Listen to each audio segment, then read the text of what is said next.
the organizing committee, the great people of Midwest, fellow Kenyans, God is good. And all the time. Nisalimieni kwa hewa. Bwana Yesu asifiwe. Bwana Yesu asifiwe tena. Hi cousins. Hi cousins. Cousins, hi. Hi bros. Hi bro. Hi sis. Hi bro. Hi shemeji. Hi neighbors. Midwest, hi. Midwest, hoi. Asanteni sana. Thank you very much. Let me take this opportunity on behalf of my wife, Pastor Dorcas, and I, and our small delegation, say how delighted we are since our arrival to this great city of Kansas and this region for the very warm welcome, all the way from the airport, all the way to the residence where we are staying. We had some dinner last night. This morning we went to President Truman's library and memorial, and it's been awesome. Even as we arrived for this town hall engagement, we want to thank you for the warm welcome. I must tell you from the bottom of my heart that we feel very loved and appreciated. In fact, we are feeling spoiled. You know, sisi tumezoea kukibiswa nyumbani na kasoko na tiagas. So when we have wonderful people around us, full of smiles, loving us, appreciating us, we are feeling on top of the world. I wish I had more time here. Unfortunately, I have to leave early in the morning. But I'll be back. I'll be back. Yeah? I've really loved this city and the people. You are wonderful people. You are very welcoming. I deserve to spend more time with you because it's a rare opportunity. Secondly, let me thank you, our great people from Kenya, for being united, for staying together and loving one another. That is the Kenyan spirit, and that is my wish. And I'm very happy since I came to the US more than a month now. Wherever I have gone, I've found Kenyan people. They love one another and they stay together. I am very encouraged, and that is the message I'm sending back home, telling our people what I have found in the United States, that our people are one, our people love one another. And I want to encourage you to continue loving one another, staying together, be your brother's keeper. Let us hold each other's hand, and let us live in peace, harmony, and love, because that is the right thing to do. Why is Rick G in America? Rick G has come to the United States to listen to the ground, because I believe no leader can succeed unless you align with your people. And the only way to align with your people is to listen to them. That is where Kasongo has lost it. He forgot he was elected by people. He doesn't listen to them anymore. And even when there is issues, he doesn't care. He doesn't give a damn. I belong to the school of thought that continuous engagement is a hallmark of good leadership. So I came to the States to listen to the ground.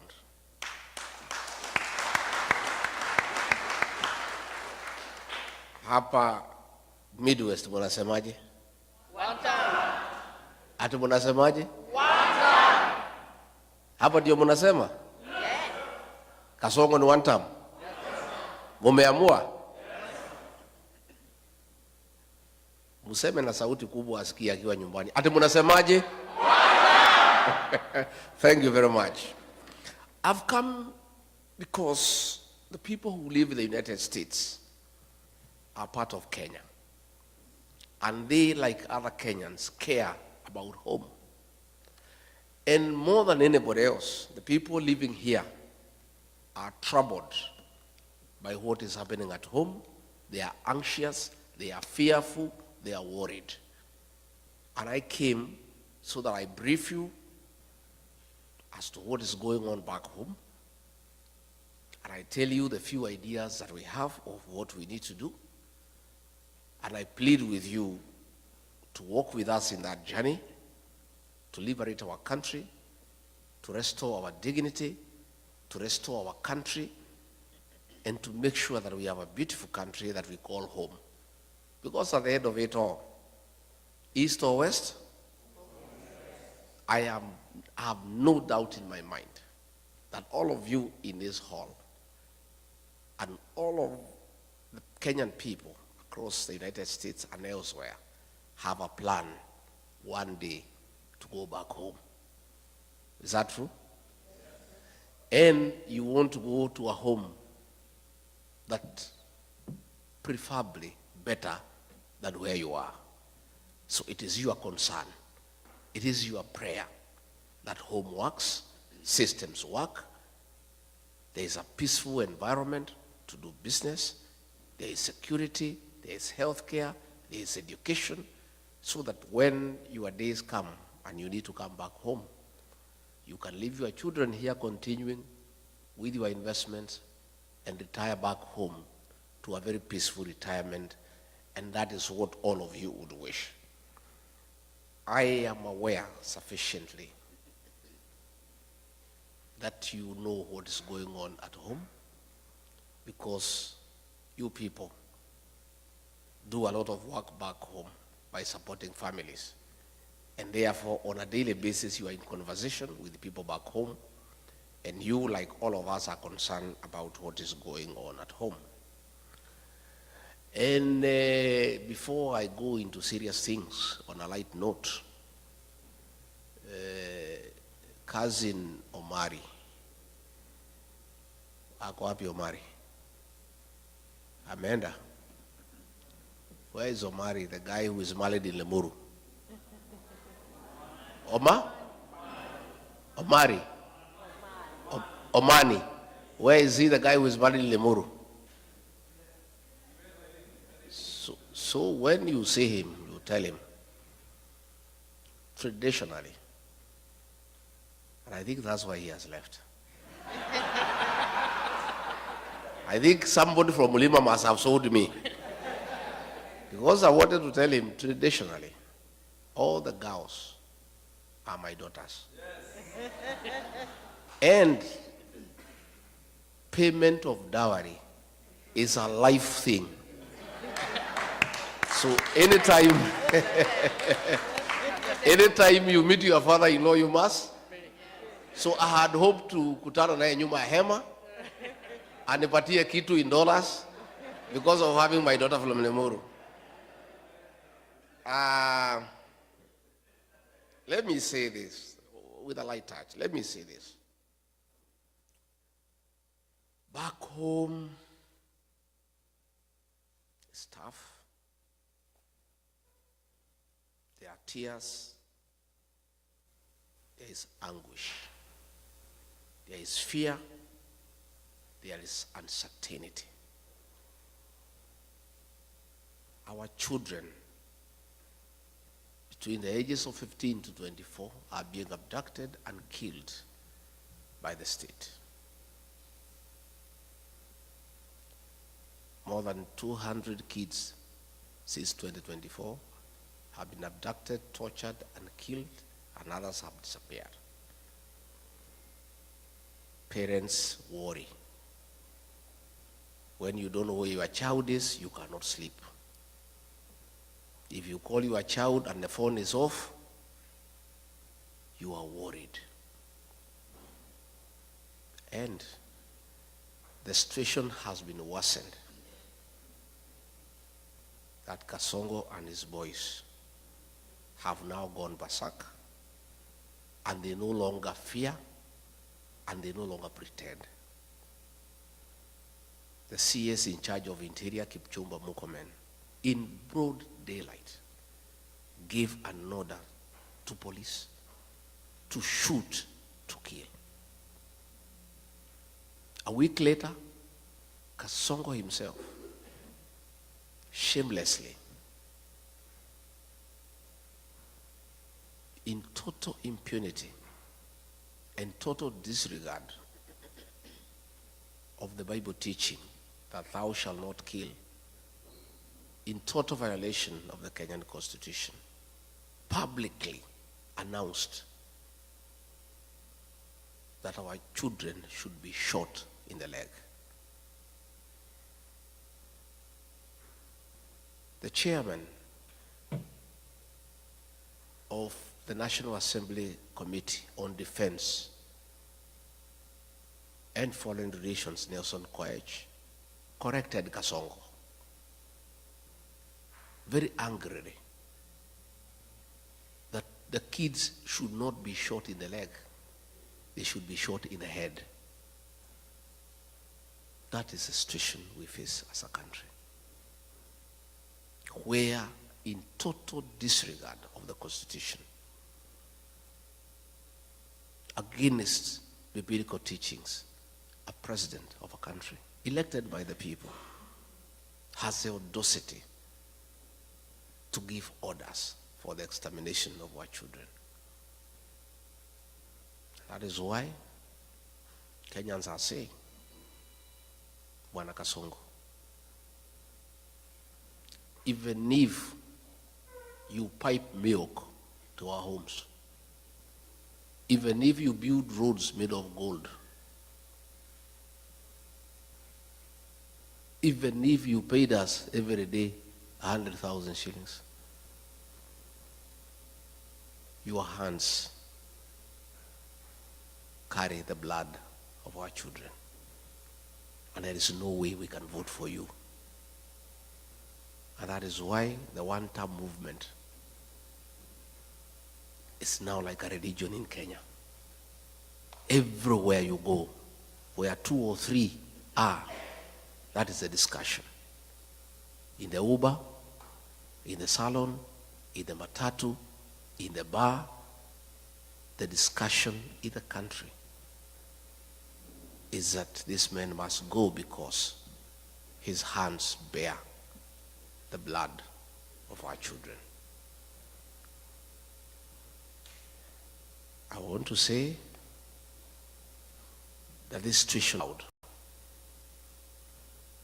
And since he is not pretending anymore about the killing of the children, he has announced it himself. The people of Kenya have no choice but to make sure they send him home and remove him from office through an election. And that is what is going on. Besides that, the economy is on a nosedive. Pending bills, people who worked with the government for many years, he has refused to pay them. They are owed more than 900 billion Kenya shillings. If you look at the Nation newspaper every morning, there are about 10 to 12 pages of auctions of properties being sold belonging to businessmen who did work for government and they have not been paid for the last 3 years. The only consolation is that nobody is buying the property because nobody has the money to buy it. So they keep on re-advertising every week because there is nobody who has money to buy the properties.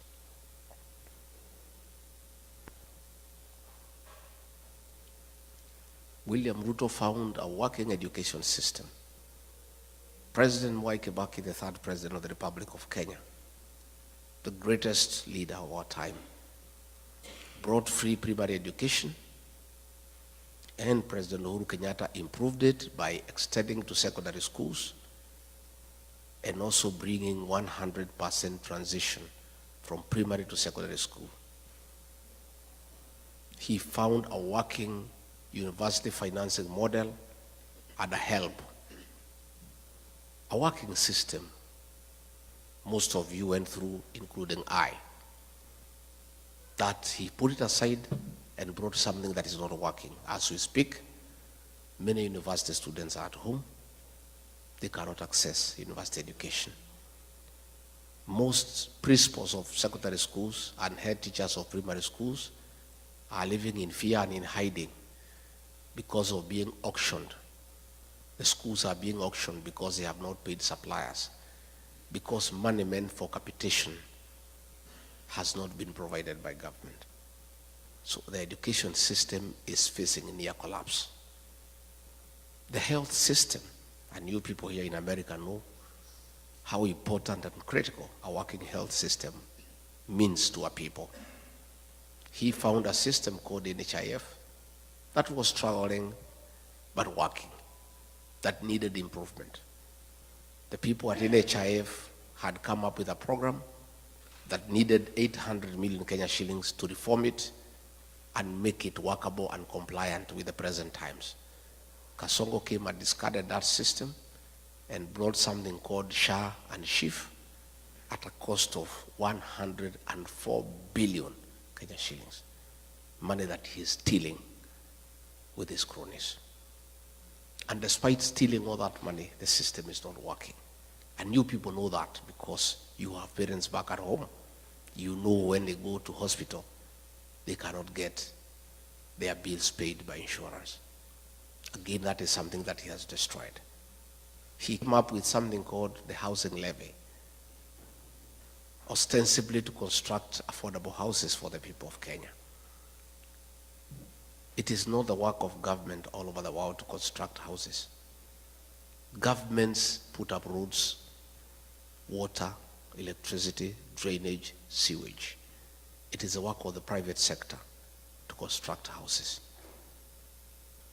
But he has put it by force because he has business interest in company with some Asians to supply cement, steel, and iron sheets. So the whole affordable housing scheme is about corruption. It's about conflict of interest. Again, you find in agriculture, all the sugar factories have been sold to Asians in partnership with Kasongo. Last week, despite us having rice in Moya and Ahero that has not been bought, that is in the stores, he has authorized the importation of 5,000 metric tons of rice, duty-free, that will come and kill the rice farmer in Moya and Ahero.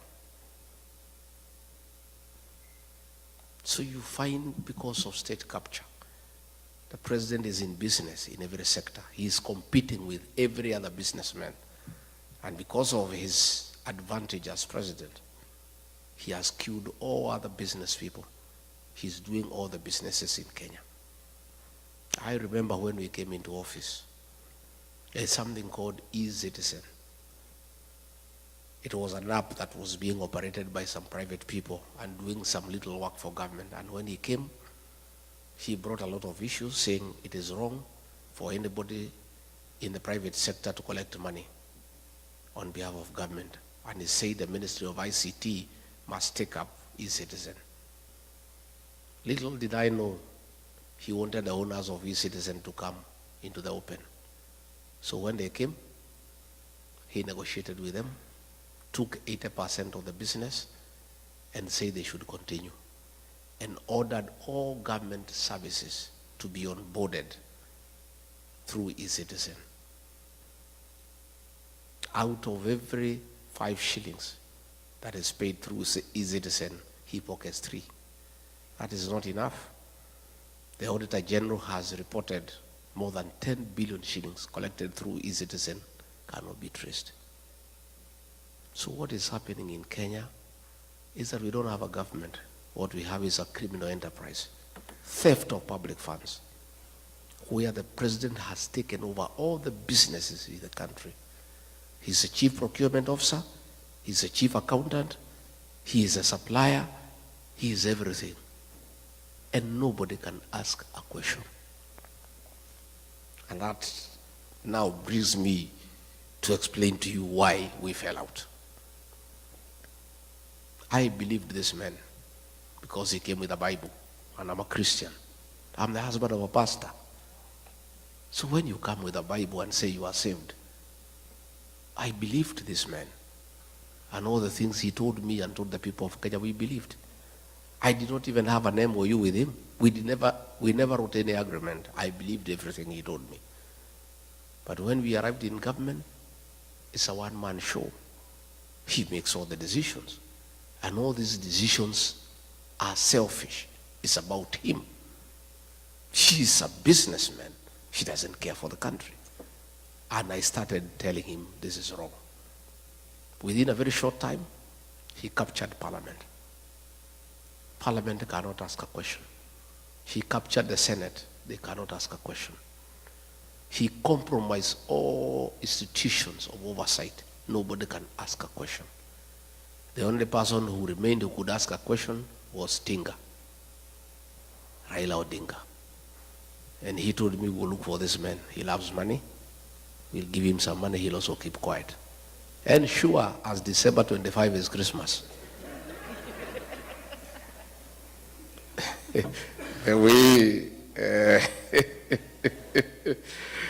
I'm telling you, just as sure as December 25 is Christmas, the way Osinde has explained, the man is eating and hence observing table manners. He cannot speak, his mouth is full. So the two are one and the same. And you know, sometimes we were debating. Okay, William Ruto is a great mistake. It's a mistake we have to live with.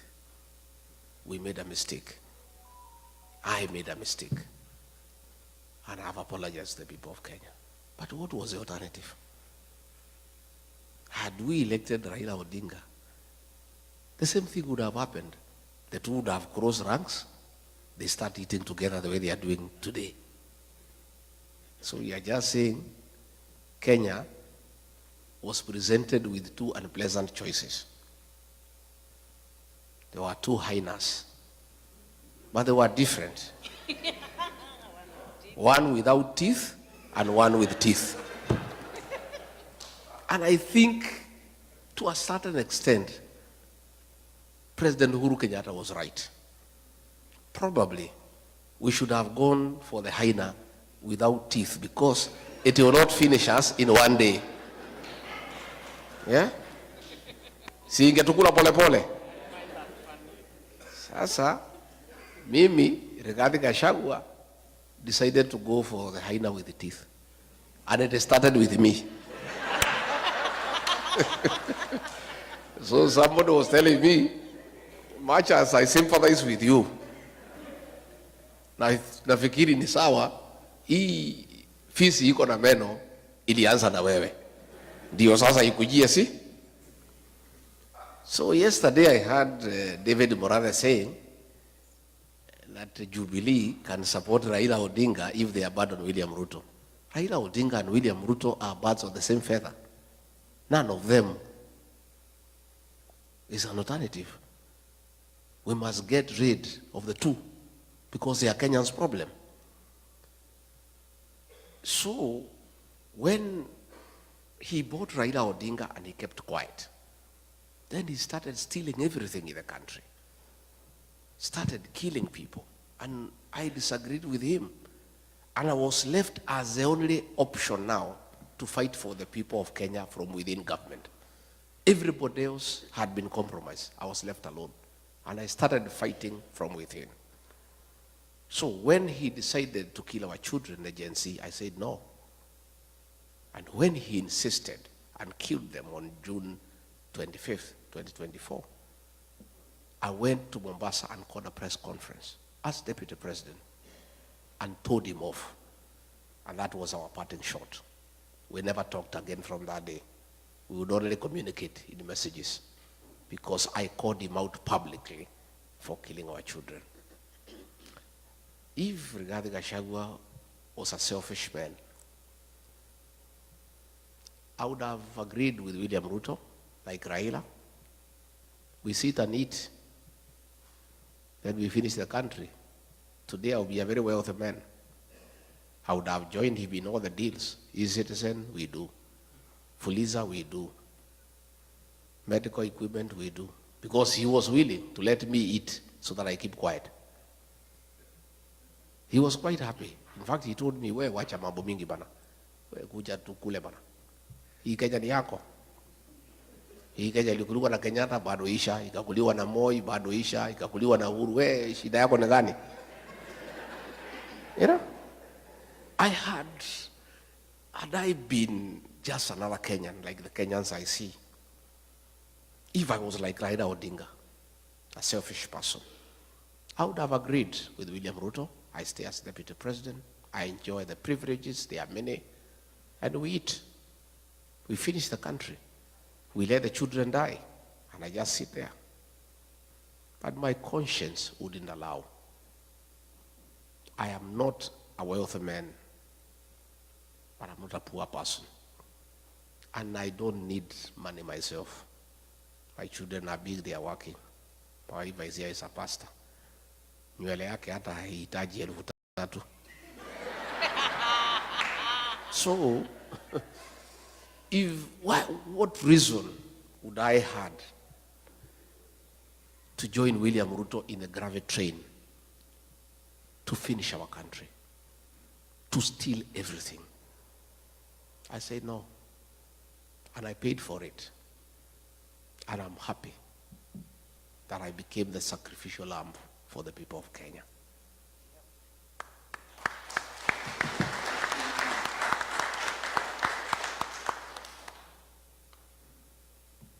We will fix our country, and I want you to be comfortable with the knowledge that the darkest hour is just before dawn. Our dawn is coming. The mood in the country, people of Kenya have made a decision. And nothing can change that decision. In fact, it's only that it's far away. Ni mbali sana. 2 years is a long time. But we don't have a choice because we are democracy, and we don't want change through unconstitutional means. We want change through the ballot. So what we are asking is Kenyans to persevere, to be resilient, to be patient, and we'll make the change at the right time. I was worried before I came here that the level of impunity by the president is becoming dangerous because people are being killed every day. When we had Sabasaba, the government hired criminals to burn shops, to destroy property under police supervision. Policemen were shooting people without caring. Young children were killed, and the president did not care because there is nobody to ask him any question. And even when we complain, he doesn't care. I am very encouraged that through your efforts, the day before yesterday, the chairman of the Senate Foreign Relations Committee, Senator James Rich, tabled a bill in the House calling for a review of the status of Kenya as a non-NATO ally for several reasons. Among them, that William Ruto is working with the terrorist groups, most notably RSF of Sudan, where he is in gold business with Hemeti, and where Kenya supplies arms to go and kill children and women in Sudan. The Americans have complained that he has also been doing business with Al-Shabaab. The Americans have called for investigations on abductions, extrajudicial killings, use of police to attack civilians, and other violation of human rights. And within 90 days, an investigation will begin and a report to be made within 180 days. And there is real panic in Nairobi. I saw William RUTO today fumbling with words, trying to explain himself, but trying to digress from the real issues. He was saying that the Americans have a problem with him because he is having a relationship with China. And he is having a relationship with China because it's good for the country. But he's running away from the real issues. And because he follows me wherever I am, it is good for me to tell him why the Americans have a problem. Not just the Americans, the people of Kenya. The Americans have just heard the cry of the Kenyan people, and they are raising issues. William RUTO, aka Kasongo, please, the Americans want to have an investigation to unearth your business dealings with Hemeti of RSF in Sudan, where you are doing gold business, and in reciprocity, supplying arms to the terrorist group to kill women and children in Sudan. You cannot run away with it because we have the evidence. I was your deputy when those meetings took place. I have all the details. And we are giving those details to the Americans. And we are right here in America.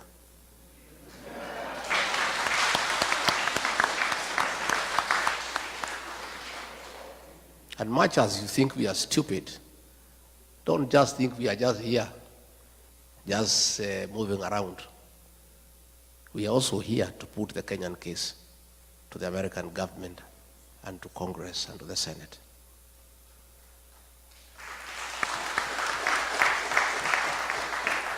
William RUTO, you need to know, the Americans want to know why you are working with Al-Shabaab.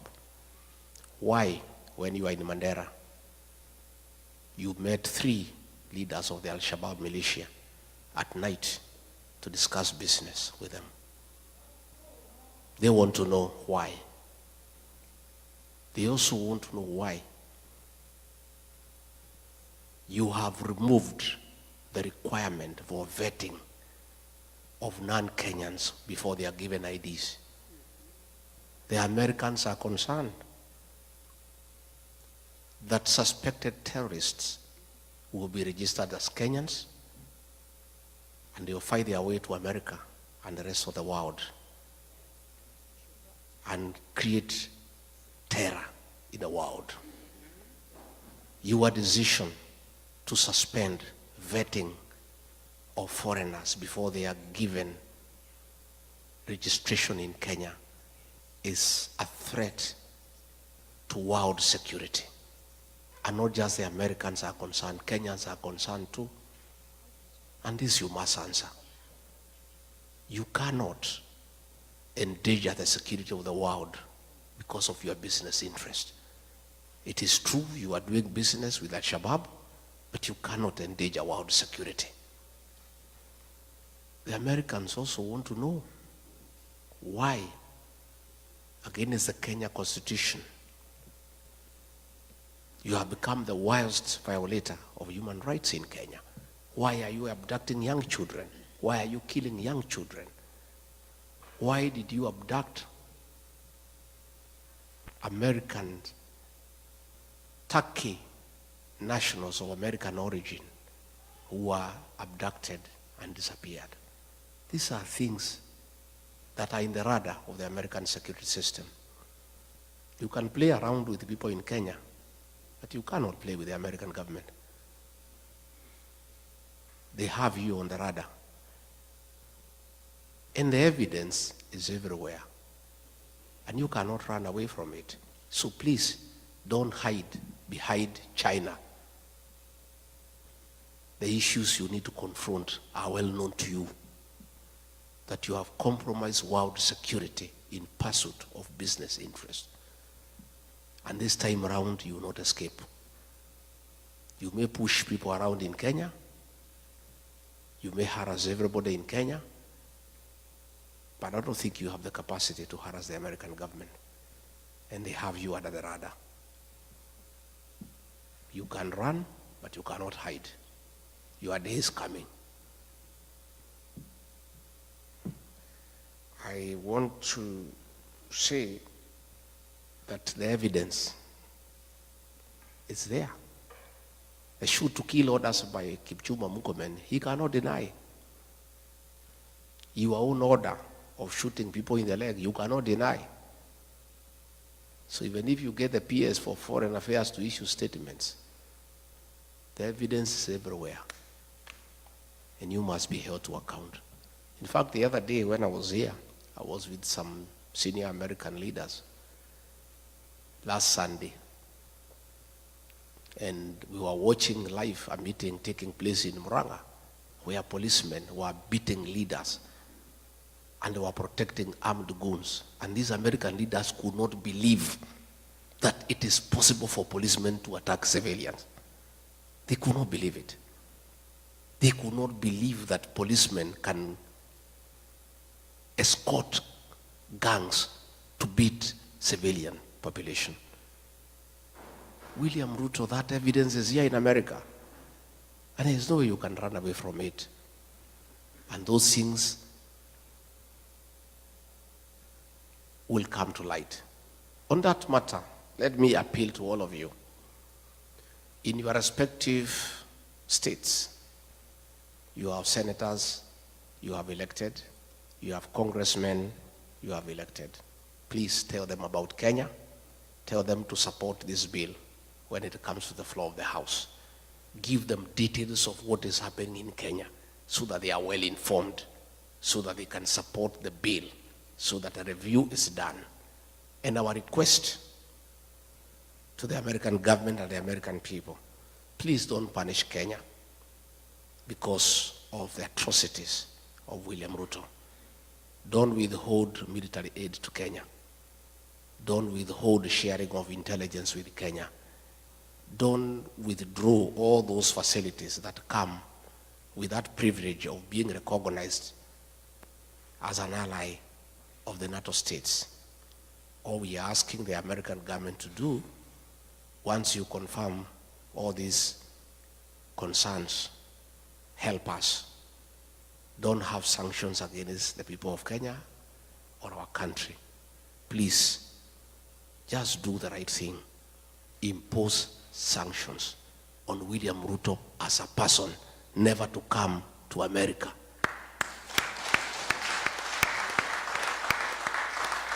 And I think if he does that, that is our problem.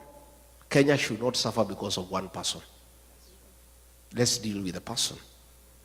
And I think if the government here can impose sanctions against him, that he cannot come to America and he cannot go to other states that work with America, our problems will be sorted instead of punishing the country because of the actions of one person.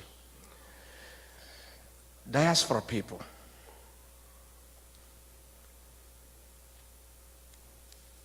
you people are very important partner to any serious administration. In the 70s, coffee was #1 foreign exchange earner for our country. In the 80s, it was overtaken by tea. Tea became #1 foreign exchange earner for our country. In the 90s, both coffee and tea were overtaken by tourism, and it became #1 foreign exchange earner. But as we speak today, all those have been overtaken. The #1 foreign exchange earner for our country, Kenya, are remittances from the diaspora. It is you guys. You are the drivers of our economy. Our economy relies on you. It's the dollars you send home that we use to pay our public debt. It's the dollars that you send home that we use to import products from across the world. It's the dollars that you send home that are running our embassies. Hence, you are a very important stakeholder in the economic development of our country. For those of us who rear dairy animals, the dairy cow, for it to give you milk, you must look after it. And if you don't, it will refuse to give you the milk. You must give it hay, you must give it dairy meal, you must give it lucerne. Nowadays, at home, we are supplying mattresses for cows to sleep on so that they don't feel cold at night. And some farmers are going to an extra mile to make sure the cows are happy and they produce milk, of playing country music of Ken Rogers and Don Williams to the cows so that they can produce milk. The diaspora brigade is our dairy cow for the Kenyan economy. We must look after you guys. And there is no way you guys are going to send your own money home for Kasongo to steal it. You will not agree. So we must correct the situation. You guys want nothing to do with corruption. I have talked to many of you since I came, and all of you have allergy to corruption. Isn't it? In fact, everybody I've had a chance to speak, they are telling me when they come to the airport how they are treated. When they go to Nyayo House, the way they are treated. And you guys cannot stomach it. We must deal with corruption in Kenya. Decisively. And they say the fish rots from the head. The problem we have in Kenya is the president is a leader of corruption in the country. State House is a crime scene. There are Asians there with briefcases every day, and he spends all the time with them. Sometimes he would keep me there as deputy president for 5 hours as he is talking to Asians, discussing deals. For us to deal with corruption in Kenya, we must start from the top, and then we come down. You guys must bring your money back home. Our country should stop borrowing money from other countries and borrow from you because you have the money. But you can only give us the money if you are sure we'll give it back to you, and if it will be spent prudently for the benefit of the country. And those are the things that we want to form the government together, so that we can have very practical programs that satisfy what you want.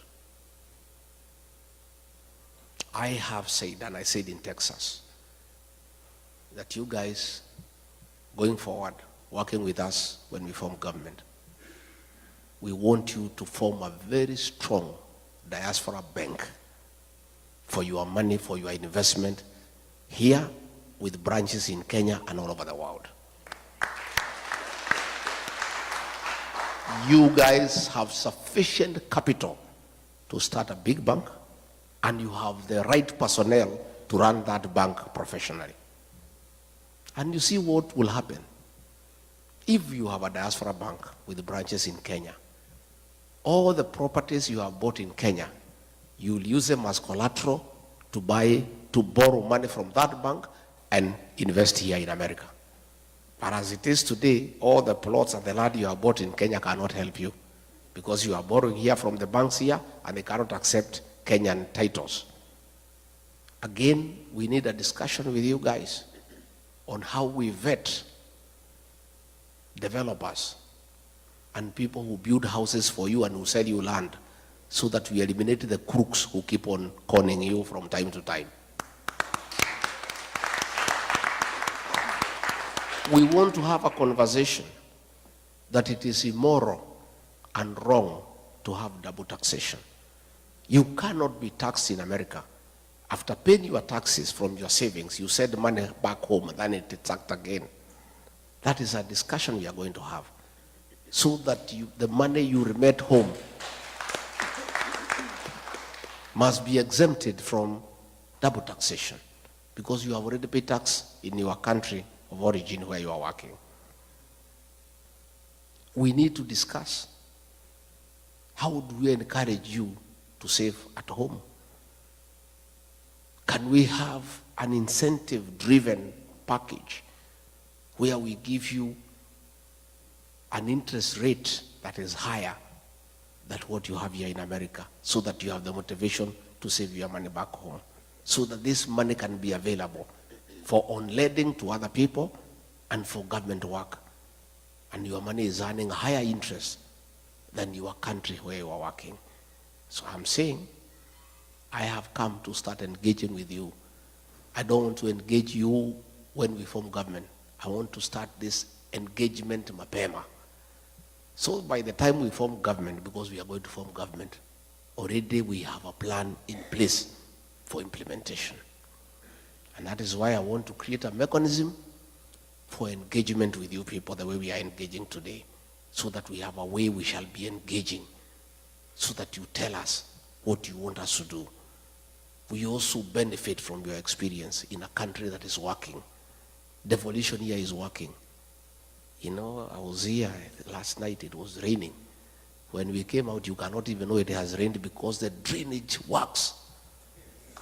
Huh?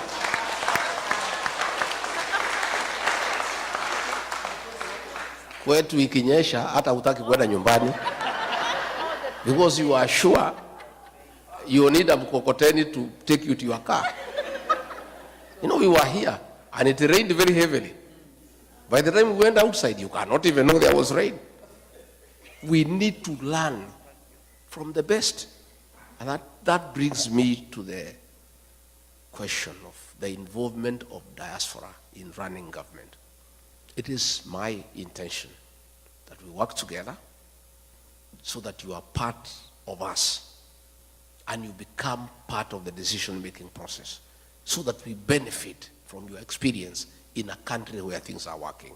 To start with, the embassies across the world, it is my conviction that we'll get the best service, consular services, if you have people who have worked here in America for 30, 35 years running our embassies.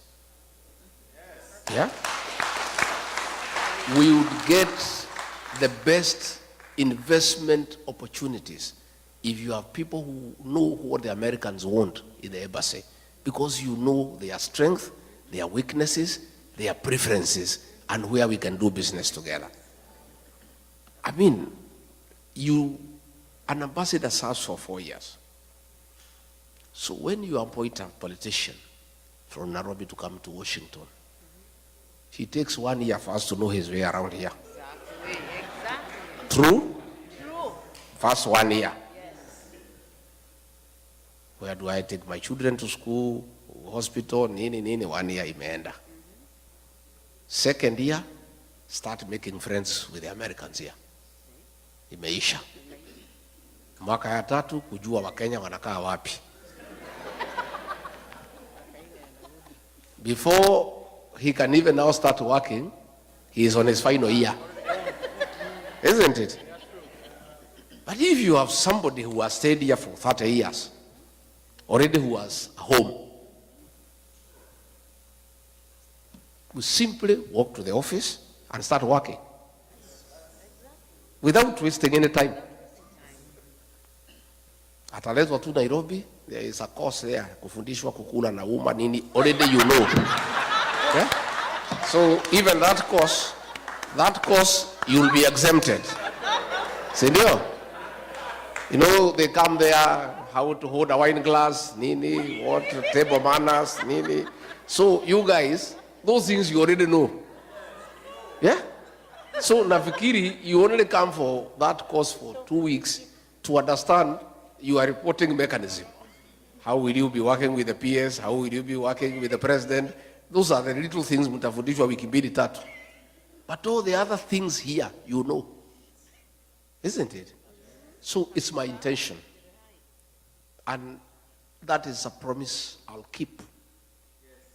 Because it costs me nothing other than good manners to keep that promise.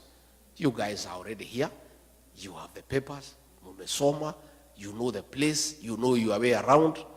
You know how to use a fork and a knife. Sasa iko shida gani? There's no problem. Number 2, I have said, I also want you guys to come to the National Assembly and help us make good laws. Yeah? I want you to come to the Senate and help us make good laws. I want you to come to the county assemblies and help us make good laws on devolution. So, I want to appeal to you, wale munaweza, muende nyumbani, mupiganie viti. Lakini on top of that, we shall nominate one person from diaspora to go to the Senate, another one to go to the National Assembly. Yeah? And in the counties we are strong. At least every county assembly we have one person from diaspora to come and help us to make good laws for devolution. Because devolution is working out here. And we want to borrow from people who know. Again, we'll also want you to come and serve in the national government.